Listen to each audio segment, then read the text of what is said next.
Welcome to my channel. This is one for Exile. In my last video, I was explaining how Jehovah's Witnesses arrive at their date 1914 and the other dates linked to that, such as 1919, and how this is all based on 607 as the destruction of Jerusalem, which is the incorrect date. The correct date is 587. Now, if you do a quick Google search, you'll quickly find that all of the available sources and all scholars agree that the date was 587 or 586. But there are some videos on YouTube that, there's one in particular which is saying that the Jehovah's Witnesses are correct about 607. So I've had a look at this video. I actually watched it a year ago. I'd forgotten about it because I was going through all of this when I started to wake up in, I think it was the beginning of 2020. No, actually it was December 2019 when I started waking up. And this topic on chronology, the Neo-Babylonian Empire, it just had me in a spin because the information that Watchtower presents on this is so convoluted and complicated, it just makes it so difficult. Anyway, one of the key areas that made it difficult for me to get my head around it is that Jehovah's Witnesses insist that the Jews underwent a 70-year exile. But interestingly, in the Bible, nowhere does it explicitly state that they were exiled for 70 years. So this is a chart that I made up myself to get my head around the dates and how the rules of the Judean kings, how they line up with the Neo-Babylonian kings. So I'm not going to go into this chart. I'm just going to share a few points from the Gentile times Reconsidered, because an ex-Jehovah's Witness named Carl Olaf Johnson, he went into this topic in detail. He's actually produced a brilliant book called The Gentile Times Reconsidered. I think it's in its 4th edition now, and I have a copy of this book. And it's heavy reading, but it explains it really well. So this is the book, The Gentile Times Reconsidered. Have Jehovah's Witnesses been wrong all along about 607 BCE? This is a 4th edition, revised and expanded by Carl Olaf Johnson.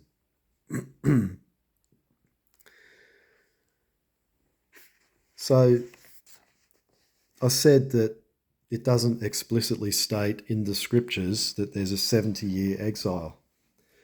Now, if you say that to a Jehovah's Witness, they will start arguing with you because they'll probably bring up scriptures like Daniel 9:2,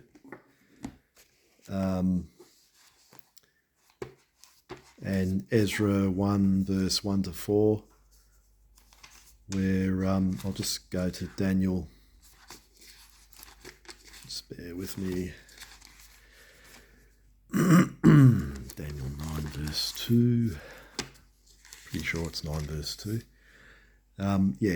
They'll go to this one and they'll say that Daniel discerned by the books the number of the years concerning which the word of Jehovah occurred to Jeremiah the prophet for fulfilling the devastations of Jerusalem, namely 70 years. So they'll go to this and say, look, there you go, Jerusalem was devastated for 70 years. And then they'll say that he was Daniel himself, referring to Jeremiah the prophet. Now this is correct. So if we go to Jeremiah 29 verse 1. So Daniel was an exile in Babylon, and it says here, and these are the words of the letter that Jeremiah the prophet sent from Jerusalem to the remainder of the older men of the exiled people, and to the priests and the prophets and to all the people whom Nebuchadnezzar had carried into exile from Jerusalem to Babylon. So this letter that Jeremiah wrote here in chapter 29 was sent to Babylon. So this is likely would have been what Daniel was referring to when he realized that the 70-year exile was over. So Jehovah's Witnesses will quickly point to this, and in verse 10, they'll go to Jeremiah 29 verse 10, and it says, "For this is what Jehovah has said, in accord with the fulfilling of 70 years at Babylon, I shall turn my attention to you people, and I will establish toward you my good word in bringing you back to this place." So notice the word "at" is circled in this verse. Now, they'll say, there you go. This shows that the Jews fulfilled 70 years at Babylon. And they'll say this means that they were exiled in Babylon. So the first thing to note is the Bible does not explicitly say that they had a 70-year exile in Babylon. But this verse seems to indicate that, doesn't it? And this was the point in the video that I found of this gentleman. I think his name was Jamie Bigham. And he was really puzzling over the dates, and I can totally understand his dilemma because I was doing exactly the same thing when I was waking up, and it really did my head in, to be honest with you. It took me ages. It took me about 6 months, I think, to get my head around it. So and the thing he was stuck on is this point here that the Jehovah's Witnesses have had hammered into their heads, that it's a 70-year exile. So a 70-year exile and 539 or 537 BCE, so 539 was the date when the Neo-Babylonian Empire fell, so that was the end of it. And that's when Cyrus began to rule, so that was the Medo-Persian Empire, the next one. So if you go back 70 years from 539, or if you pick 537, because that's a date where Jehovah's Witnesses believe that the Jews travelled back from Babylon and finally made it into Jerusalem, 537. So you go back 70 years and you come to 607, and they say, there you go. Their exile ended in 537, and it was a 70 years at Babylon, so it began in 607, so that's when Jerusalem was destroyed. So again, it's important to note here at this scripture that the 70 years is linked with being fulfilled on Babylon, but it's not equated with a 70-year exile. Now, why do I say that? First of all, there's a problem with the word "at." So if we have a look at other Bible translations, I've got my ESV here.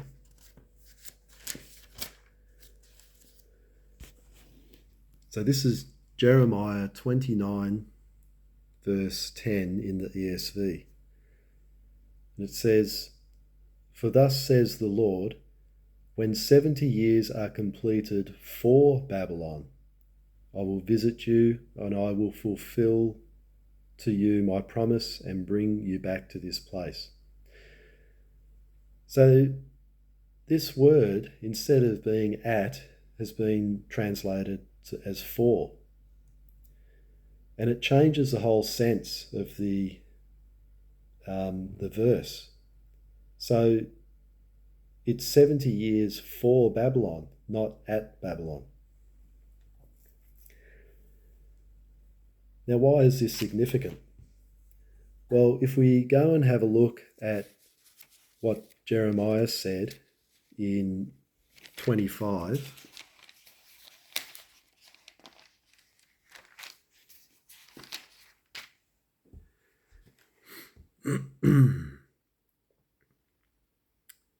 so this was said early on in the 4th year of Jehoiakim.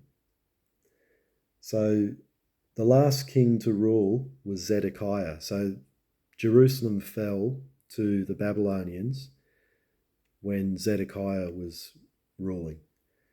So if we go back 2 kings before, we've got Jehoiakim. So this word occurred to Jeremiah during the reign of Jehoiakim. That was the 1st year of Nebuchadnezzar, king of Babylon. Now, according to scholars, and if you go do a Google search and see all the available information, Nebuchadnezzar's 1st year was around 605 BCE. But anyway, I don't want to get into the date of when the king ruled because we're still looking at a disputed timeline. But the point of this verse is that this message was given earlier than the previous one, because in 29,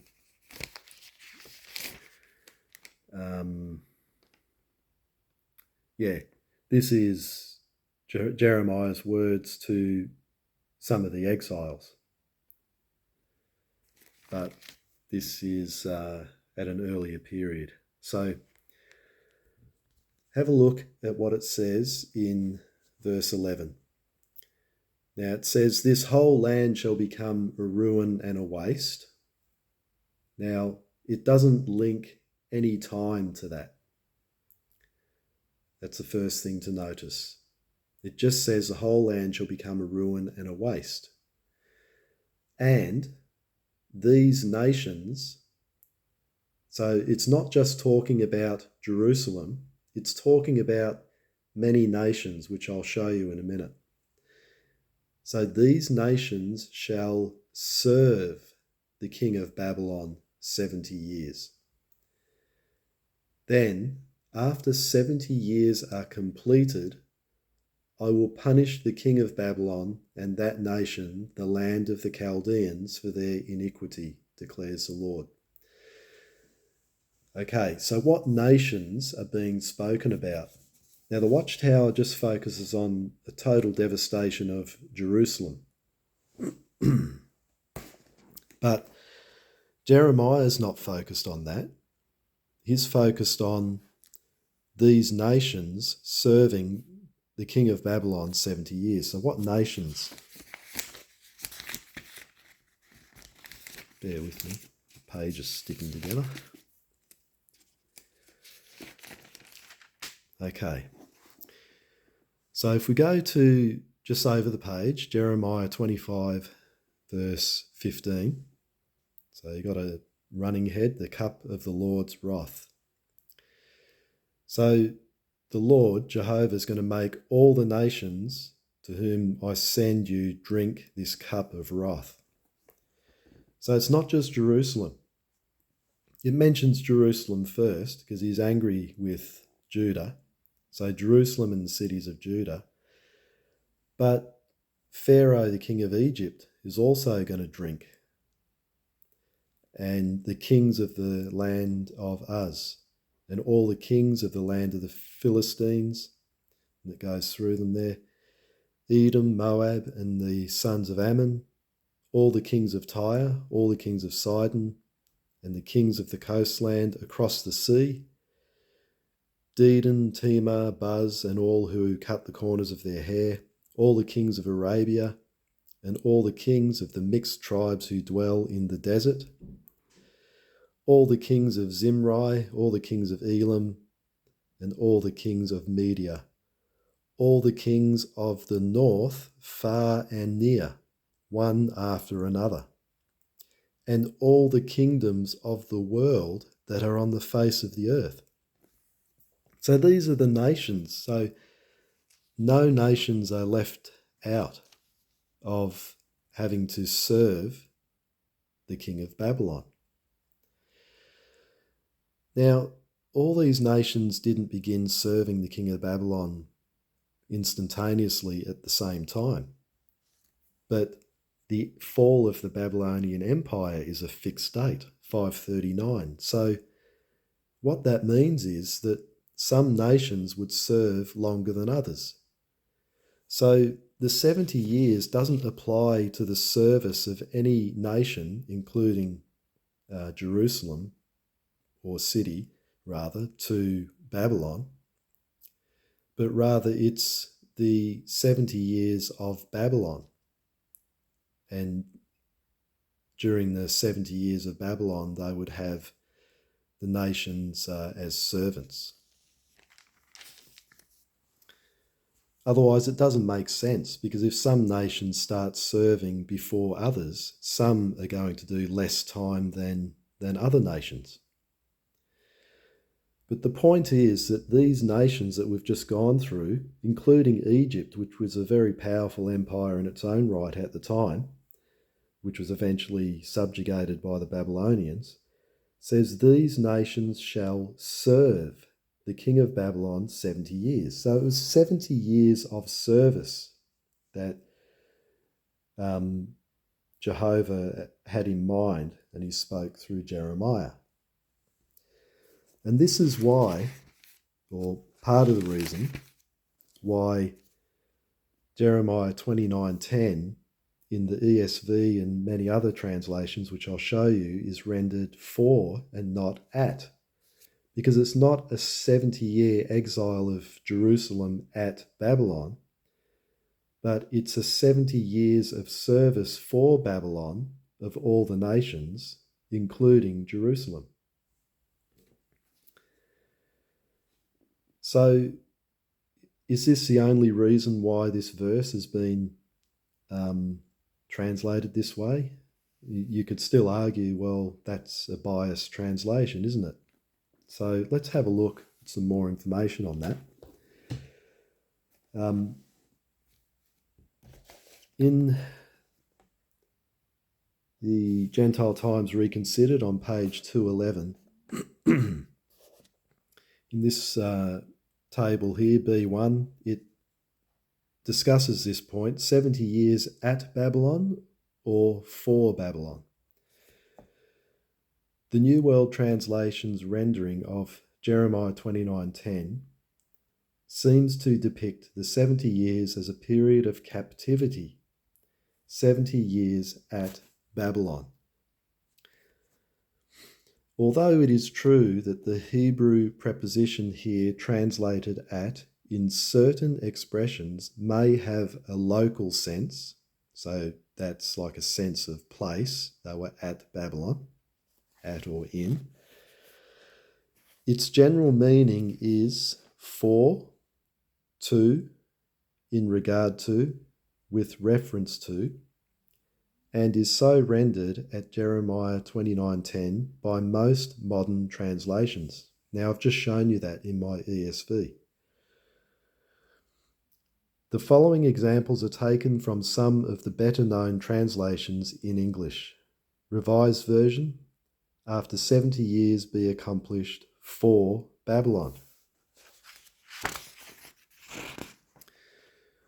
Rotherham's, the Emphasized Bible, that as soon as there are fulfilled to Babylon 70 years. American Standard Version, after 70 years are accomplished for Babylon. And it goes on. And so they're the more word for word. Then you've got the more paraphrased Bibles, and they have the same thought. If we pick Byington's, as soon as Babylon has had a full 70 years. So all of these translations, as it goes on to say on page 212 of the Gentile Times Reconsidered, all these translations express the same thought, namely that the 70 years refer to the Babylonian supremacy and not to the Jewish captivity, nor to the desolation following the destruction of Jerusalem in 587 BCE. Now, if we have a look, see some Hebrew text here. I also personally have a copy of the Masoretic text as an interlinear, so it has the English underneath the Hebrew. So if we have a careful look here, by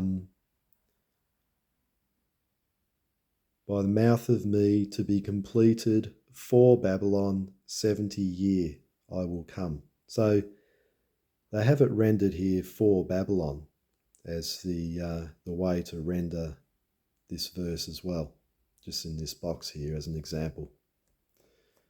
This is the New International Version, interlinear, Hebrew, English, Old Testament.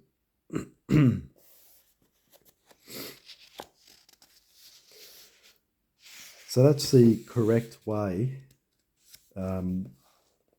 as far as grammar goes to render that verse. So the New World Translation,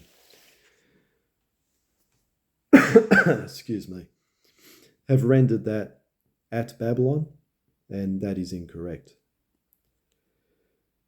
And in fact, rendering it that way at Babylon disagrees with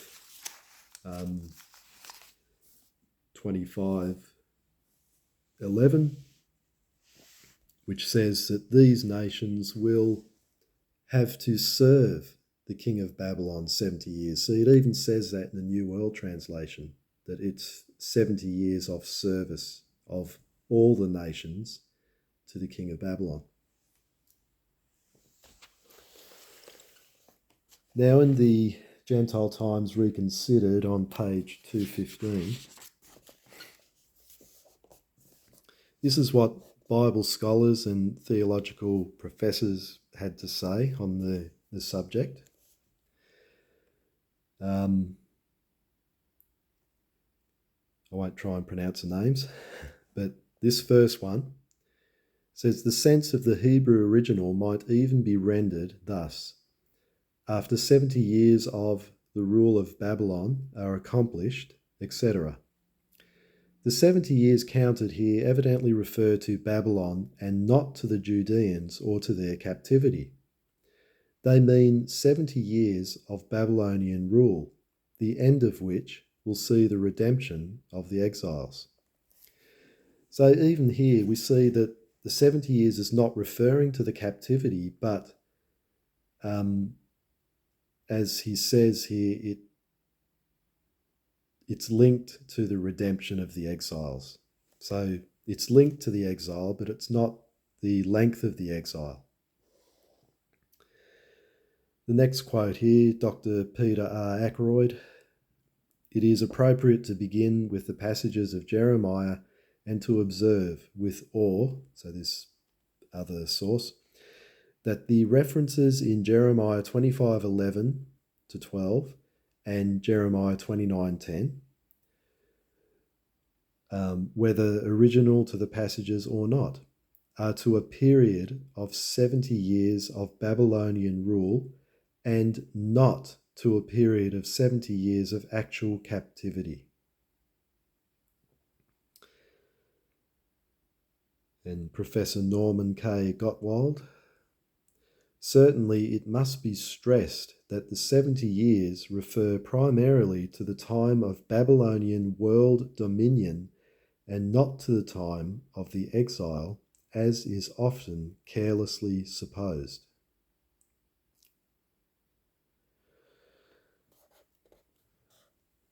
And this last one, it has often been pointed out that the textually unobjectionable verse with its 70 years does not have in view the length of the exile, but rather the duration of Babylonian dominion, which from its beginning until the Persian conquest of Babylon may be calculated to about 7 decades.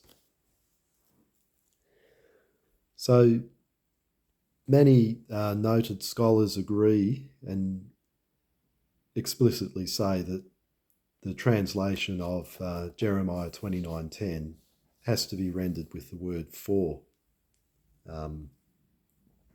It's definitely not talking about 70 years of exile at Babylon. It's not even talking about the Jews under exile. It's talking about Babylon. So now the next page, 353.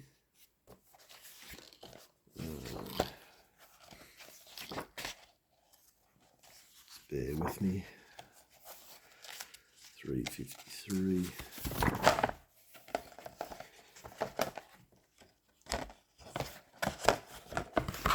Okay, so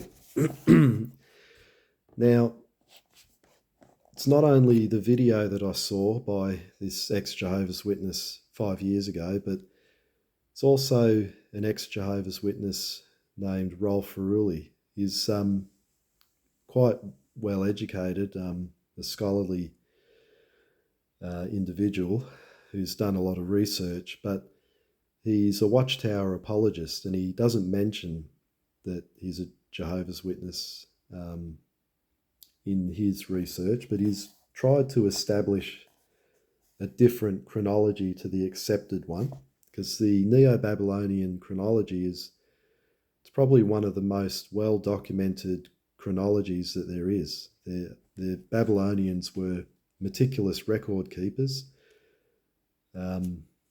There's tens of thousands of cuneiform tablets with inscriptions on it documenting business transactions, and all of them have the dates of which particular king was ruling at the time, and they were very meticulous, so the chronology is well established. So this gentleman here, Rolf Feruli, he's disfellowshipped now from Jehovah's Witnesses, which is a bad move on the Watchtower's part, because it's quite a heavy hitter as far as scholarship goes. So Carl Olaf Johnson, in his book, he refutes a lot of the arguments that Rolf Feruli has brought up in trying to establish a new chronology. So let's have a look. 372. I'll just show you something here. I'll just pause. Okay, finally got to page 372. So this section in the back of Carl Olaf Johnson's book here is refuting a lot of claims that Rolf Feruli has made, which have been shown not to hold any water. So I'll just read it. It says, unfounded claims about the biblical 70 years. As is discussed in chapter 5 of this present work, the prophet Jeremiah directly applies the 70 years to the length of Babylon's dominion over the nations, not to the length of the desolation of Jerusalem and the Jewish exile. So it cites or quotes Jeremiah 25:11 and Jeremiah 29:10, which we've gone through. These nations will serve the king of Babylon 70 years, and when the 70 years are completed for Babylon, I will come back to you and fulfill my gracious promise to bring you back to this place. These texts clearly apply the 70-year period to Babylon, not to Jerusalem. Quoting the above NIV rendering of the two verses, Feruli even admits this, stating that the text does not say explicitly that it refers to an exile for the Jewish nation. if we make a grammatical analysis in 25:11, that's Jeremiah 25:11, we find that these nations is the grammatical subject. And in 29:10, Babylon is the patient, that is, the nation that should experience the period of 70 years. So even Rolf Feruli admits that the text does not explicitly refer to an exile of the Jewish nation, but it's talking about Babylon.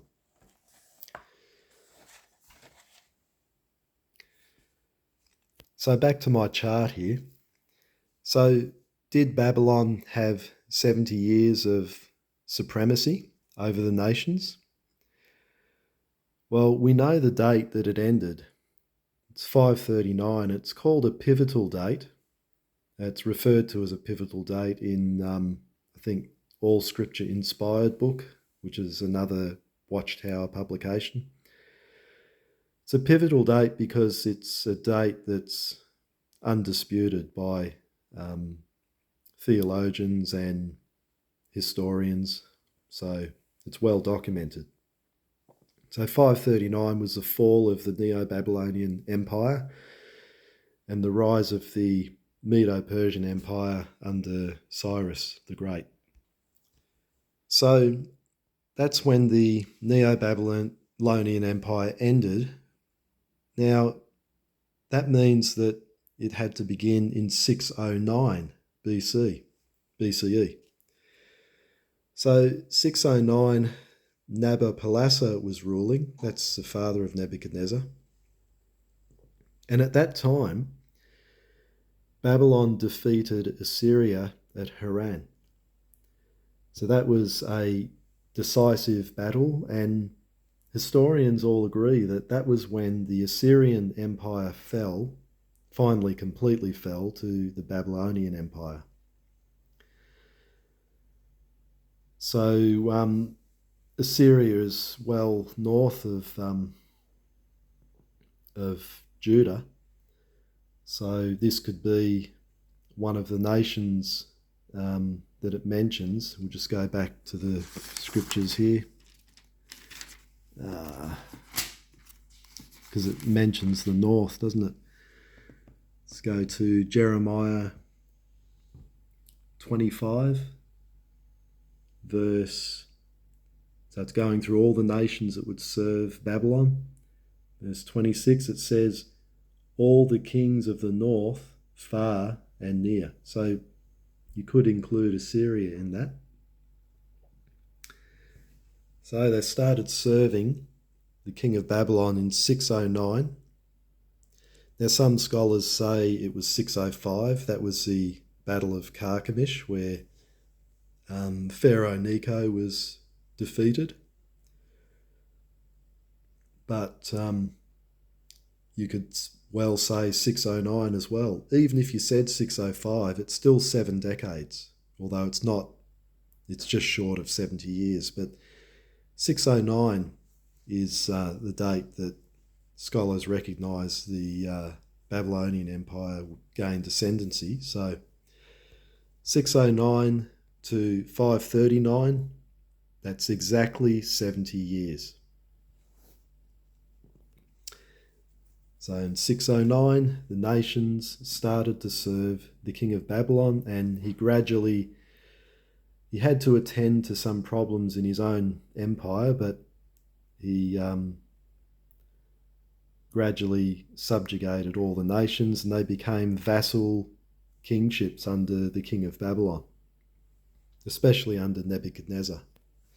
Now Nebuchadnezzar is the longest reigning king of the Neo-Babylonian Empire, 43 years.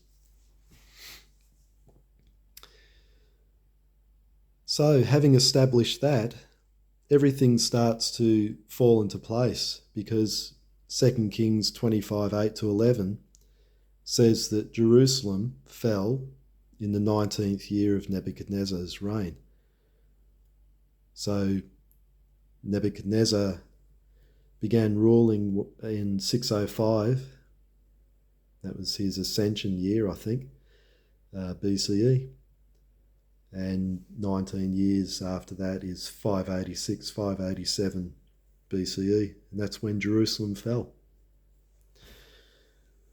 So I just wanted to keep this video short because this could be an absolute whopper of a video if you really delve into it. There's so much information in there, but I think the sticking point I've covered. The sticking point is, in the minds of Jehovah's Witnesses and many others, it's a 70-year exile, and it's just not the case.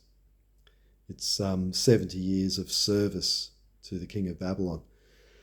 The scripture to remember again is Jeremiah 25:11.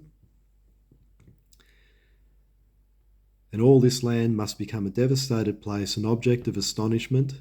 So again, not connecting that with any period of time. And these nations will have to serve the king of Babylon 70 years. And again, just to reiterate the point in Jeremiah 29:10, for this is what Jehovah has said in accord with the fulfilling of 70 years for Babylon. I shall turn my attention to you people, and I will establish toward you my good word in bringing you back to this place. Now, this is a New World Translation. Just remember, in many other, probably most other scholarly translations, this word is rendered for, when 70 years are completed for Babylon. And this completely agrees with Jeremiah 25:11 when it's rendered this way, and with the facts of history as we've shown. But just one more point as well. So this means that the exile of the Jews, well, the ones who went finally in 587, this means their exile was just short of 50 years. And this is the problem that people get stuck on. They see that and they think, oh, it should be 70 years, but as we've shown, it's not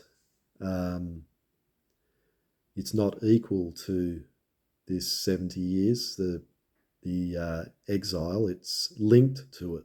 So the 70 years for Babylon is linked to the exile, but it's not equated with the exile.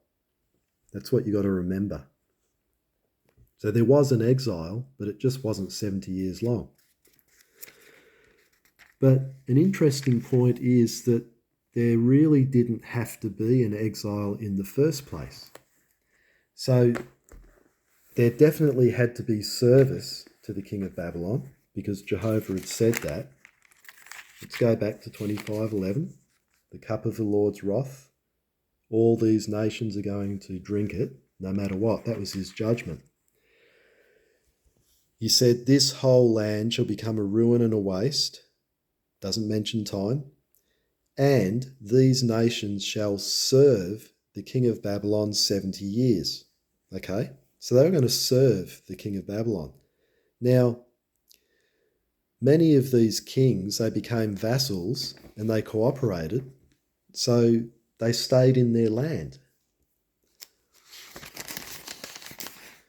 And Jehovah even said to Jerusalem, to the Jews, so this is in the beginning of the reign of Zedekiah that he said this, okay? So he's warning them. He said, because Zedekiah had ideas that they were going to free themselves of the domination of the Babylonians. But Jehovah said, you're going to serve him because you're being punished. And he said, if any nation or kingdom will not serve this Nebuchadnezzar, king of Babylon, and put its neck under the yoke of the king of Babylon, I will punish that nation with the sword, with famine, with pestilence, declares the Lord, until I have consumed it by his hand. Now, that is exactly what happened to the Jews because they didn't listen. They kept rebelling.